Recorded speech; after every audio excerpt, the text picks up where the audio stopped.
All right, welcome back to Sports First Podcast. It's your host, Sabotage, and we're out here for another episode. Today we're gonna be talking about UFC 262. The main cards, that is, not prelims or prelims. Didn't really catch the early prelims or the prelims, but mainly we're gonna be talking about that.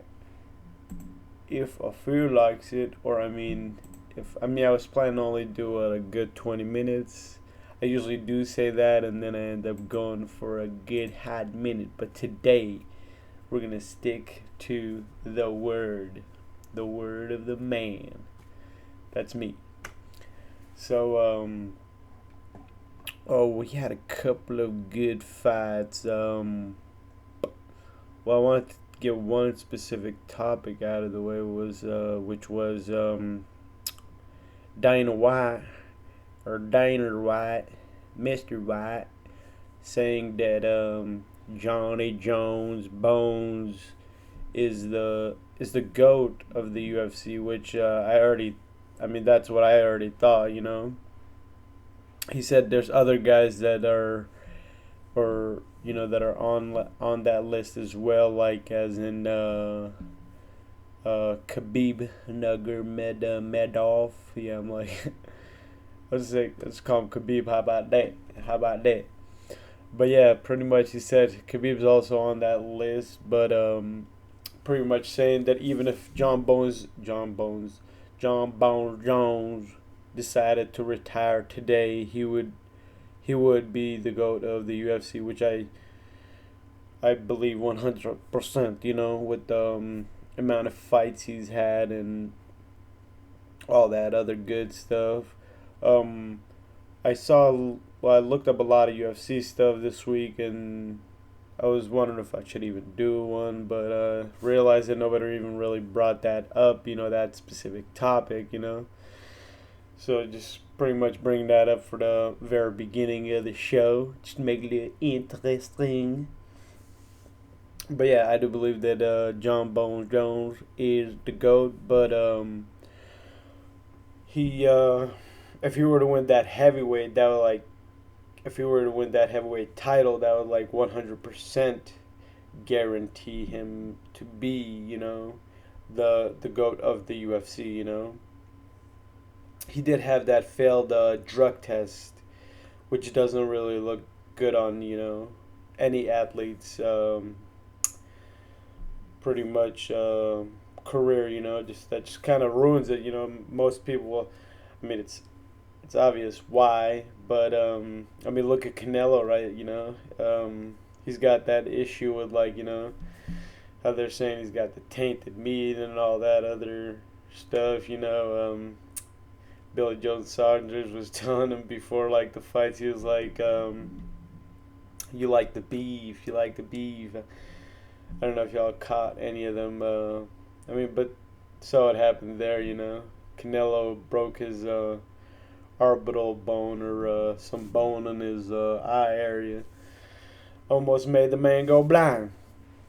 So with that being said, if Johnny Jones Bones Jones can take on any one of them fighters, it's Stipe Miocic or Derrick Lewis or any of the other guys. Well, right now it's Francis Ngannou who holds the title. But he's asking for what, like around 15 to 20 million. But Dana White, in a lot of those press conferences, he always brings up that $30 million, that 30 million dollars. But he's saying he doesn't even. John Bones Jones was saying that he doesn't even know where he got that friggin' number, that $30 million. I think he's asking more in the range of like 15 or something. But I mean, I, I wouldn't think John Bones is too happy, with the Forbes top 10 highest paid athletes coming out, and Conor McGregor is number friggin' one. Number freaking one. That's pretty wild, you know, a UFC fighter in that number one spot as the highest paid athlete with 100 and some million.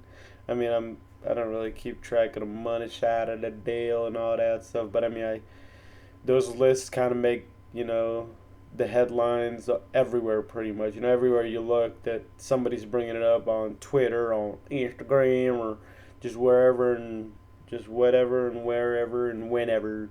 Just all over the place is pretty much what I'm trying to get at, you know.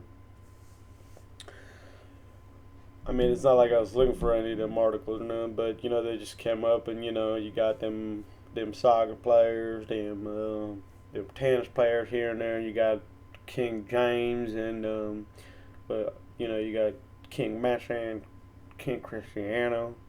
I don't know if y'all, none of them go by really go by kings or none, but just putting the king on everybody's name now. But yeah, I wouldn't think, you know, John Jones has been like killing it for years and years and years for the UFC. McGregor pretty much comes in, you know. I mean, it's not like McGregor has a really great record or nothing. He actually has a pretty bad record in a way. In a way, I mean, in reality, it's not really that bad of a record. You know, most UFC fighters, they're not like boxers. You don't have to have that undefeated. You know, you don't have to be undefeated to be a really good UFC fighter or nothing. Is You're not really looked down upon compared to the boxing community. You know, like people like Danny Garcia and Mikey Garcia, just pretty much pointing out the Garcias. But there's a whole bunch of. I mean, there's, you know, the Charlo brothers. One of them has a loss. The other one doesn't have a loss. The one that has a loss kind of looked down upon just a little bit. But he also beat the person he lost to. You know, there's a bunch of other fighters that I could go into and say this and this. I mean, Tyson Fury technically had a loss also. You know, that fight to Deontay Wilder. Anthony Joshua had that fight with which he lost to Andy Ruiz. So, I mean, I've heard that boxers are like trying to tell people also, like, you know, you can't really look at the records like that and just can't like really look down on fighters, which I'm cool with. Maybe that changes the scene on boxing. How, like, you know, fighters fight each other, as in, like, you know, the top fighters fighting each other. You know, like how the younger guy. I mean, like, specifically, like, mainly I'm trying to get into that, like Sean Porter and Bud Crawford and Pacquiao and them fighting each other. I want to see those fights, but they're not happening. It's been over like 2-3 years or something. I mean, we got Kell Brooks versus Bud Crawford, but that even took forever. You know, Pacquiao versus Bud Crawford was like in the works, but seems like somebody pulled out of it. I don't know if it was. Some people were saying Bud kind of pulled out of it, but not really pulled out of it. It was mainly the people who were paying for the fight. You know, Bud did want more money, I heard. I mean, Pacquiao was asking for $40 million. Now he's gonna go fight Mikey Garcia, somebody that's not in the same bracket. Well, I mean, Mikey Garcia is a good fighter. You know, he put up a decent fight against Earl the Truth. So can't say he's a terrible fighter or nothing, but dang, I just straight up went off of what I was planning on talking about the John Jones, but pretty much similar situation and all that other good stuff. You know, you wouldn't think John Jones would be happy with his situation, but I think John Jones was on Twitter saying that this was before this was what, before 261 or the Dillashaw Sanhagen. I don't know. I seen in some interview he did with some ESPN dude, one of them ESPN guys. You know, the UFC ESPN guys. Man, they're all over the place with ESPN these days. UFC. So you know, you get with Ariel Helwani and DC and all them. You know, you just every other week they got a pretty good 20-minute interview with some fighter. You know, a lot of times it's a lot of times it's mainly with up and comers or somebody that just won a title and all. It's not hasn't been anybody that I really want to see an interview with. I mean, I guess I did see that Masvidal one. Right after his fight with Usman. Then they also had one with Usman, which was pretty cool. You don't get too much of that in the boxing scene, man. Boxing scene is I don't know. This is why I love watching, or just I guess this is why everybody loves watching UFC. UFC, in my view, is becoming one of the. It is already one of the biggest sports in the world. Eventually, it could easily become the biggest sport in the world. I mean, I wouldn't be shocked. I don't think anybody should be shocked if it, because they're getting like they're just getting fighters from all over the place. Obviously the top fighters right now, it seems like they're from Africa and Brazil. I mean, not every single one of them. You got a pretty decent amount of American fighters also. I mean, the best one is from America. Then you got them Russians, them wrestling Russians fighting bears and stuff. But with the John Jones bone situation, it really hasn't changed. It's looking like Derrick Lewis is going to be fighting, or Francis Ngannou is going to be fighting Derrick Lewis. For Derrick Lewis is going to be fighting for the title. That was also another one of them interviews on ESPN, which I got to catch. Derrick Lewis pretty much like it's pretty much in the works and it's almost guaranteed. It's not 100% guaranteed, but I don't know. I think maybe the waiting was all just for a little bit of for just to see if John Jones was willing to fight Francis Ngannou for the money that they were going to give him. I don't know what. I think it was something a little bit over 5 million, but he obviously wants around. Some people were saying 10. DC was saying he wants around 10, but because I think it was, who was it? McGregor gets what, around 15, but obviously McGregor gets a little bit more. With the. I guess you get a little bit more with the amount of pay-per-views and all that other stuff. Dana's even, I've heard him in interviews say, he lets the fighters see what the amount of buys and all that stuff are. But John Jones, I think it was John Jones who said that that's a bunch of BS. They could easily fabricate the numbers and all that stuff. And that's pretty much it for the John Jones scenario for now until I'm looking forward to that Derrick Lewis Francis Ngannou 2 number 2. Derrick was saying that the Francis versus Derrick was one of the worst UFC fights ever, but 2 is going to be one of the best UFC fights ever. So I mean, hopefully, that's going to be the main event. You don't really want to. Like I even said, Derek didn't look too happy in that.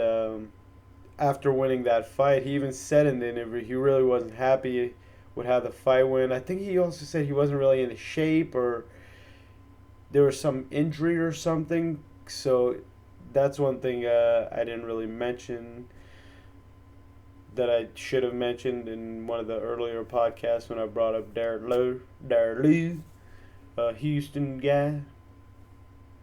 So that's going to be it for the Derrick Lewis, John Jones, Francis Ngannou, Stipe Miocic situation. Well, some people were saying that I just keep going back to it. I won't leave it alone. Some people, I might have already mentioned this, but some people were saying John Jones should face Stipe Miocic, but that doesn't make sense. He's already had the option to fight for the title. That doesn't. So y'all people are cuckoo, you know. But I don't know. I don't know where they get that idea from. But John Jones, I don't know. I forget, it was Twitter or Instagram, one of the two. He was like, "I'll get the title and then I'll defend it against Stipe Miocic," which sounds a little bit better, but I don't know how much fights old boy John Jones would fight in the heavyweight division. He's coming out of the light heavyweight division. Like I said, if he gets a couple wins from now on, that pretty much puts him in the place for the GOAT of the UFC, you know? But let's get into a little bit of UFC 261. Pretty wild pay per view. We had the main first the first main card was Shane Burgos versus Edison Barboza, Brazilian versus Americano. A couple of Brazilians fought in this pay per view. Barboza versus Shane Burgos was pretty decent, but everything looked more in favor of Barboza. Barbosa is in the featherweight divisional right now, but he's fought a lot of the flyweight guys. You know, like almost every top guy he's fought. He's fought. I think he's fought Holloway, but or am I thinking of? I think I'm thinking of Oliveira. But he's fought Khabib. He lost to Khabib. He's lost. He lost to the Cowboy down Cerrone. He's who else has he lost to? I mean, Burgess's record ain't the worst record ever and all. I mean, the main thing I was trying to get to is just a crazy ending to the fight. But Barbosa was after the fight. He was talking about like maybe he's gonna get a title shot in the featherweight division. Did I say flyweight? He was in the lightweight division. But yeah, he wasn't really well, he said right now he's in his best shape he's ever been. He's feeling really good, you know. He feels like he's going to get a title shot in the featherweight division, which we probably all want to see, you know, after this fight he just had. He's pretty entertaining as in fight-wise, you know. He's had what, 3 fights. One of them was a decision loss to Danny Iggs. And I mean, decisions are. I really haven't watched that one. I would have to go back and see what the whole situation on that fight was. But he beat what he also went to decision with Amir. I don't know if the way he was talking about it in his press conference and all that, he made it seem like he knocked both dudes out, which he didn't. But in the featherweight or the lightweight, he's fought, like I said, some of the biggest dudes in the game. You know, he had a TKO, got knocked out by Justin Gaethje, beat and lost to Paul Felder. There's Dan Hooker as Robert Covington, Robert Covington, that's an NBA player. As Covington said, Dan Hooker, who is she, or who's? Oh man, can't even remember what he specifically said, but it was hilarious. So, he's also fought Dariush, Beneil Dariush. Can't even get his name out correctly, but he was also on the 262 card. We all know who he beat. But yeah, he's fought the biggest and the best names in the UFC. Now he's in the featherweight division. Hopefully he go around and do what he's gotta do. You know, do what he gotta do and get them W's. You feel? You feel? But other than that, in the 260, oh yeah, the crazy knockout, man. Or I don't know. I think it was ruled a TKO, but that was a knock. Yeah, it says KO TKO. It was obviously a knockout. You know the way he hit him with a left hook, right hook, pretty much. I'm doing a left hook uppercut, but hit him with it looked like a left hook, right hook, pretty much. And Shane Burgos just like stood there and like went back to his normal fighting stance, and then went backwards and hit the cage pretty much and got knocked out. And Barbosa was kind of confused, so he went down and went with a hammer fist pretty much, and The fight was already over. Everybody was kind of confused. Joe Rogan was about to shoot a podcast right there and then. But for that fight, it was like I said, Edison pretty much had it the whole time. Hit him with a couple of what are them kicks called? The back kicks, pretty much. Hit him, pretty much just got him everywhere. And honestly, I don't know. It didn't look like Shane Burgos was getting him like that, but after the interview, if you see, Edison's Barbosa's face was all messed up. So, anyway, I mean, I did see some of the more clean shots, but I didn't realize how much clean shots he got on him. That's what I was trying to get. He tried. Shane Burgos did try to get him with a takedown or two, but that stuff ain't not work. It did not work at all. But yeah, hopefully we're gonna be seeing more of Ederson Barbosa, Brasiliano, in the featherweight division. Uh, the other fight, the women's flyweight, another controversial, somewhat controversial. Seen a couple of ladies on it. Caitlin Cohagen versus Vivian. Some people were saying was around the second round that they were saying Caitlyn might have tapped, but as I saw, she wasn't really. It didn't look like she was tapping. She had her in a specific choke, and then Caitlyn was trying to hold her hand, just pretty much stay in the fight, and it looks like that she's just trying to tap, and I don't see it as her tapping or nothing, but I guess some people see it as a tap. But I'm gonna go ahead and go to the main card. The Beneil Dariush versus Tony Ferguson. That fight was there was another fight too, but I'm trying to make it a mini cast, so I'm gonna go ahead and do that. Pretty much, Tony Ferguson got his ankle all twisted, and he didn't tap out or nothing, and Dariush even said that he thought he was gonna. He was he has some it's pretty crazy that he didn't. He was I pretty much heard a pop, and he was messed up because during the third round he really wasn't. Tony Ferguson really couldn't fight or nothing, and he was trying to grapple with him and all that stuff. Trying he just didn't look like himself at all, and it's just not really looking too good for Tony Ferguson. He's 37. 3 losses in a row, So, who knows what's in his future? I mean, he's 26, 26-6. So it's not like he's in he's it, I don't know if it's the end of his career, because he was saying he's feeling good and all that, and before the fight started. So who knows if this is the end of Tony? Well, it's obviously I don't think it is. He's a buy. People like him and all that stuff. So, and Dana White somewhat likes him.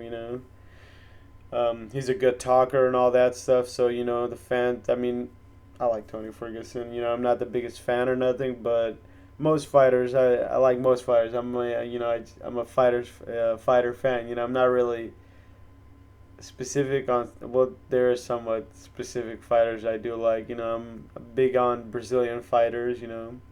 Obviously, I'm going to cheer on Barbosa, Oliveira.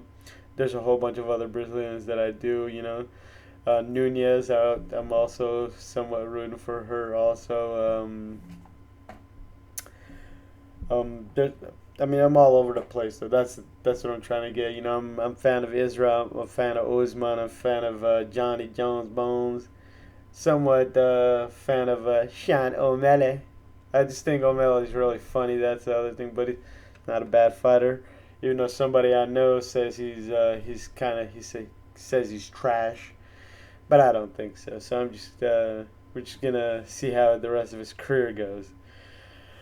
But the other fight the big fight, Charles Oliveira and Michael Chandler. Charles Oliveira coming in to the fight with the most submissions in UFC history. I don't know if it's the lightweight division or it's just all around UFC. But Charles Xavier Oliveira, pretty much looked like in the first round that he might actually lose the fight because Michael Chandler from Friends, looked like he was like just about to knock him out and everything. And well, there was also a situation where he got him to the ground. He was on his back, and it looked like Oliveira was pretty much telling him, like, how some fighters just stay on the ground and they want the other fighter to come so they could try to get him in a submission lock area. And Chandler wasn't having it. He was trying to look like he was just trying to knock him out. He thought he had the advantage and all that stuff. He did have him shook, but that didn't play out to his advantage or nothing. Because after that round, what I mean, Dan Chandler pretty much won the first round. Technically, I mean, I saw it as a win for Michael Chandler. Pretty sure everybody else did too. Second round came around, only 19 seconds. Michael. Oliveira pretty much came in. He wasn't trying to grapple that time. During the second round, he pretty much came in, started throwing some punches, and got Michael Chandler and got himself a belt.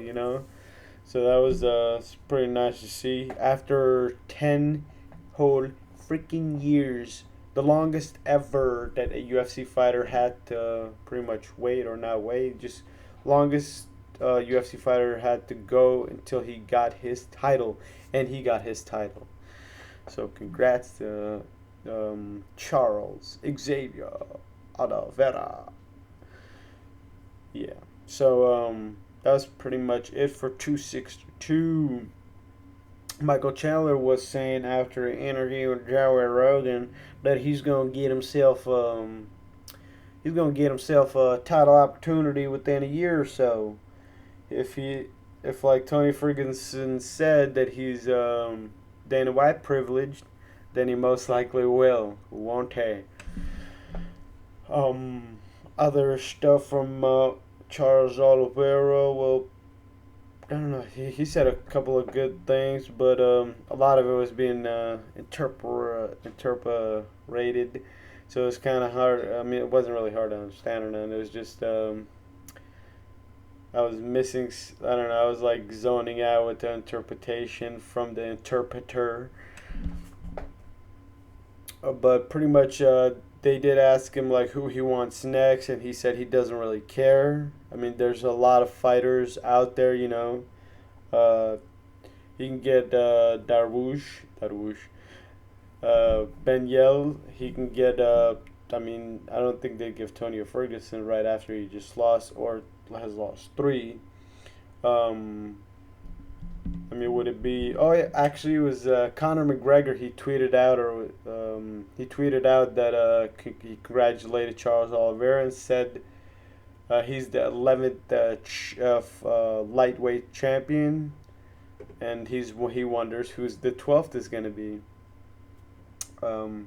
Pretty much saying that he's going to beat Dustin Poirier. So, yeah, that's going to be it for today. I tried to keep it at 20. I passed that 20 mark by 8:20 something. So, we are going to be done for today. And that's your Sports First podcast. Thank you. And y'all have a good